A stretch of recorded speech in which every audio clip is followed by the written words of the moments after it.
to the panel of experts and research enthusiasts, presenters, good day. I am here to present my action research titled Build Interest in Learning Math Activities to Enhance Numeracy Skills for Graders for Key Stage 2, a School Numeracy Intervention. As a dynamic science, mathematics empowered the learners with a language through which they could interpret, analyze, and solve problems in their everyday life. This discipline aimed to instill the learners an appreciation of elegance and power of mathematical reasoning so that they were holistically prepared for the world's challenges. Hence, in the recent result of the PISA, included in International Assessment Test, the Philippines ranked in the low 70s in the 2018 Program for International Student Assessment or PISA, a student assessment of 15-year-old learners across 79 countries done by the Organization for Economic Cooperation and Development or OECD. In a move to bridge literacy gaps among learners, the Department of Education intensified its campaign on reading proficiency with the unveiling of the hamon Bawat Bata Bumabasa or 3Bs initiative on the November 25th at the Philippine International Convention Center or PICC. With previous national assessments revealing the learners still needed improvement in literacy and numeracy skills, DepEd's 3Bs initiative encouraged offices from central to division level and school to intensify their advocacies for reading to make every learner a reader and their grade level and capacity teachers to become effective reading instructors. In response to that campaign, the school's division of Lucena City launched its version supporting it, adding another B standing for Bumibilang. Therefore, the unveiling of hamon for Batang Lucinahin was Bawat Bata Bumabasa and Bumibilang for Project 4Bs. It showed, conducted in the school year 2020-2021. It showed that from grade 1 to 6 with a total population of 836 learners, 37% of all learners were in above average numerate, 31% at average numerate, 33% at the emergent level, and the remaining 8% were in non-numerate level, coming primarily in the intermediate level. These activity sheets were crafted and validated by the school's Learning Resource Committee to be used in the project and included in the self-learning modules distribution. After the distribution, all the respondents were communicated through online platforms, SMS, or phone calls for follow-up. After a week, the materials were collected, checked, recorded, and analyzed. For the statement of the problem, the study is designed to increase the numeracy level of selected immediate learners by using the proposed Project BILANG. Specifically, it seeks to answer the following question.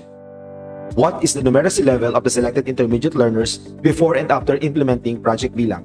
Number 2, is there a significant difference in the numeracy level of learners before and after the implementation of Project BILANG? And for the hypothesis, there is no significant difference between numeracy level before and after the implementation of Project BILANG. For methodology, the researchers employed purposive sampling to select the learners who were emergent and non-numerate. Purposive sampling is a non-probability sampling method where the researcher decides which individuals to include based on the specific criteria, such as specialist knowledge or willingness to participate. In this case, the researcher selected 237 intermediate learners from Mayo Crossing Elementary School, identified as emergent and non-numerate. Among these learners, 38 were in the grade 4, 72 in the grades 5, and 127 were from grade 6. It is important to note that the learners' participation was voluntary and they had the right to withdraw from the study if they were not interested before the data gathering procedure. For data gathering procedure, the researcher utilized the pre- and post-numeracy level test to determine the effectiveness of the proposed intervention or project.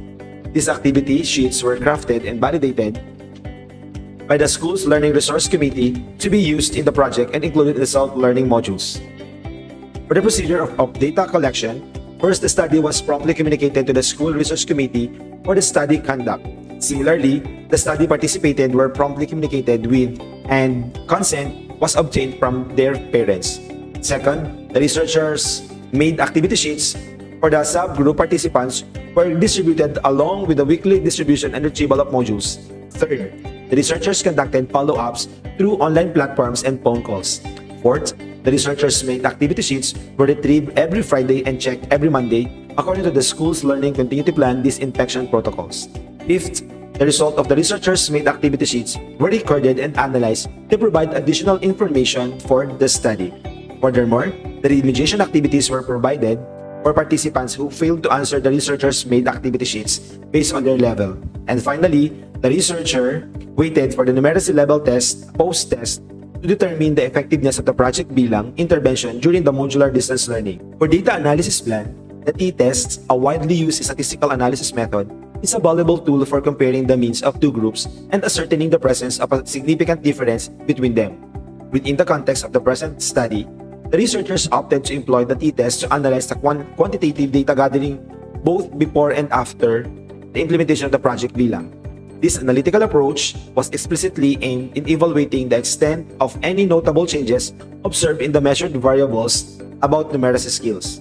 Using the t-test as part of their qualitative data analysis plan allowed the researchers to conduct rigorous statistical assessment of the efficacy of the Project BILANG in enhancing numeracy skills. Outcomes derived from t-test analysis constitute objective evidence regarding the presence or absence of a significant impact attributed to the intervention on the variables above. Consequently, these findings augment to overall comprehension and interpretation of the study outcomes. By employing the t-test, the researchers conducted a robust quantitative analysis that effectively gauged the effectiveness of Project BILANG in promoting the improving numeracy skills among the targeted participants. The statistical evidence provided by the t-test result added a layer objectively to the study's findings that contributed to the broader understanding of the impact and implications of the intervention. The following table presents the result of the numeracy level test conducted before and after the implementation of the project categorized by grade level. The data reveals a significant decrease of 100% in the non-numerate category across all grade levels, indicating the project's effectiveness in reducing the number of non-numerate learners in the school. Additionally, there is a slight decrease in the emergent learners in grade 6 with only 23.46% remaining. In grades 4 and 5, a substantial reduction of 77.14% and 77.42% respectively. These findings collectively demonstrate that implementing Project BILANG contributes to the improving learners' numeracy levels. This synthesis explored the significance of developing number sense and its impact on learners' mathematical achievement within Project BILANG. The study findings and relevant literature highlight the importance of integrating learners' early informal understanding of mathematics with formal instruction. Project BILANG aims to enhance learners' number sense and bridge any existing gaps, ultimately promoting their overall mathematical success. This synthesis examines the findings from the numeracy level test and contextualizes them with the current literature on number sense development in early mathematics education. Table 2 presents a summary of values used to test significant difference between the pre-test and post-test scores of the respondents before and after the implementation of Project BILANG. The calculated t-test result is 24.718 with 238 degrees of freedom. The critical value of significance at a 0.05 level is 1.9730 based on the t-distribution. Since the calculated t-value is significantly higher than the critical value, this indicates highly significant difference between the pre-test and post-test scores. These differences can be attributed to the positive impact and benefits gains in mastering the competencies after implementing Project BILANG. Based on the tabulated data, here are some recommendations of the study. Educators, policymakers, and researchers gain a deeper understanding of cultural adaptation's role in numeracy interventions and its potential positive impact on addressing educational disparities. After a month of conducting this research, here are the plans for research utilization. First, research sharing to co-teachers or co-workers. Second, presentation in school lock session.